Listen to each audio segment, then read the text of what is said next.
Our next award winner, James Lacerenza.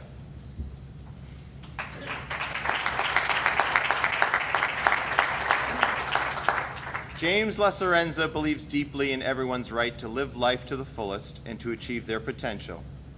This remarkable young man, diagnosed with cerebral palsy at birth and wheelchair-bound, refuses to let his own disability define him. He's currently a senior at the University of Connecticut, and he works tirelessly to make a difference in the lives of children who are afflicted with neuromuscular diseases. Since 1999, he's volunteered for Muscular Dystrophy Association. In 2005, he founded Connectikids, a fund connected to Muscular Dystrophy Association that raises money so that children with limited mobility can experience the fun and friendship associated with summer camp free of charge. In the first year, James was able to raise $2,600 and send 4 kids to camp. 5 years later, James has been able to raise, with this check, $85,775, and he has sent 109 children to camp. James will be donating the $5,000 grant to the Muscular Dystrophy Association. Please welcome James Lacerenza.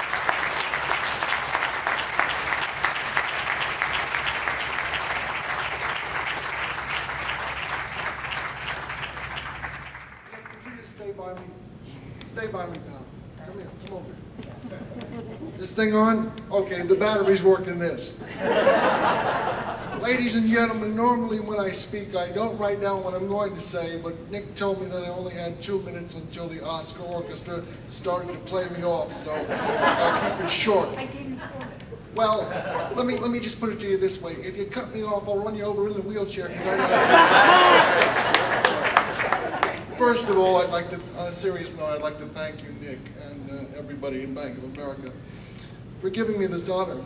I'd also like to recognize, and she can stand if she wants, Diane Rosenthal, Executive Director of Literacy Volunteers, Stanford Greenwich, Inc., and Howard Levy, who couldn't be here tonight from Stanford High School, for nominating me.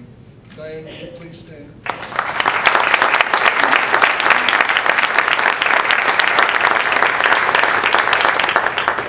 Diane is a wonderful boss, but beyond that, she's a caring human being, and I really hope that next year she gets some recognition for her tireless work on behalf of those who cannot speak English in our community.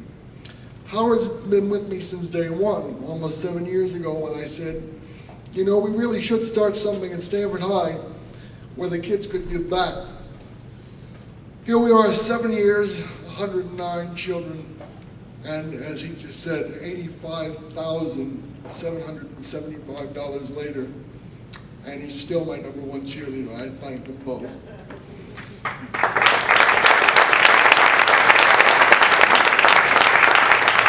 I want to tell you a few things about my work with the Muscular Dystrophy Association and the summer camp and the fund I established for it. I've been a volunteer since the ripe old age of 11. In that time, I've grown to love this organization beyond staying up every Labor Day weekend and volunteering with my old Jerry Lewis at his telethon. In fact, I had the pleasure to speak to him in front of 40 million people, and then to get a phone call, and if you've never gotten a phone call from a Jewish movie star, it's something. When you go to our local summer camp in Spring Valley, New York, that serves an average of 70 kids, free of charge, from the lower Hudson Valley in New York and southwestern Connecticut every August, the first thing you see, the first thing that I see when I go there, is a child rolling up in a wheelchair saying to you, "Hi, how are you doing?" This puts every lousy day that you've had in the past year in perspective. And for me, personally, it makes me realize that the materialistic culture we live in could benefit from some mental sanitization from watching these kids just be children and go swimming in their wheelchairs and play sports and go fishing and horseback riding and do everything a child should be able to do without any limitations. I gotta tell you a story about camp. One time I was there, and been sitting outside on the porch of the main clubhouse, and I hear one of the volunteer counselors say to a little boy, "Hey pal, do you want to play with that silly putty that the sponsors gave you?" And the boy let out a low moan, and it hit me like a ton of bricks that these 43 neuromuscular diseases that MDA is trying to find the answers for, they're killers and they need to be stopped. They take away a lot of things, but not your spirit.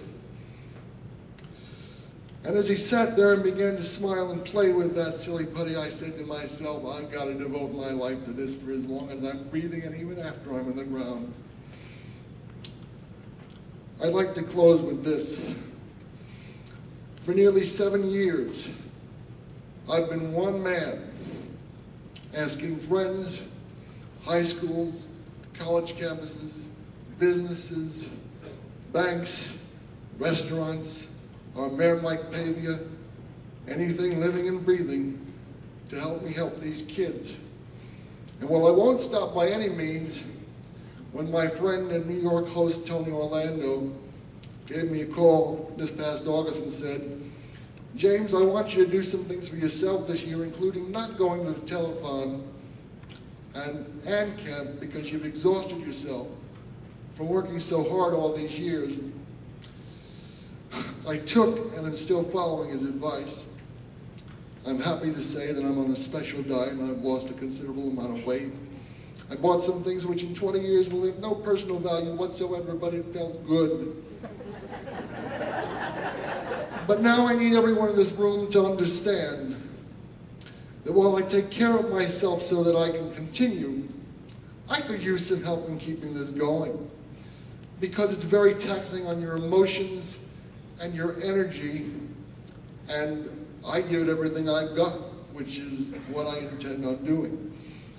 So if there's any organization or a group of people who would like to help me spread a few smiles on a couple of children's faces, and I'm saying this in all seriousness even though I know you'll laugh, please do not hesitate to run me down before I leave this building in this wheelchair. Because in order to keep a promise to my late mother of funding an entire camp full of kids, I'm going to need a heck of a team behind me. This check that I received earlier tonight is certainly going to help with that, but we've got a long way to go, and I think of these kids, and they keep me going. Thank you so much, and God bless you.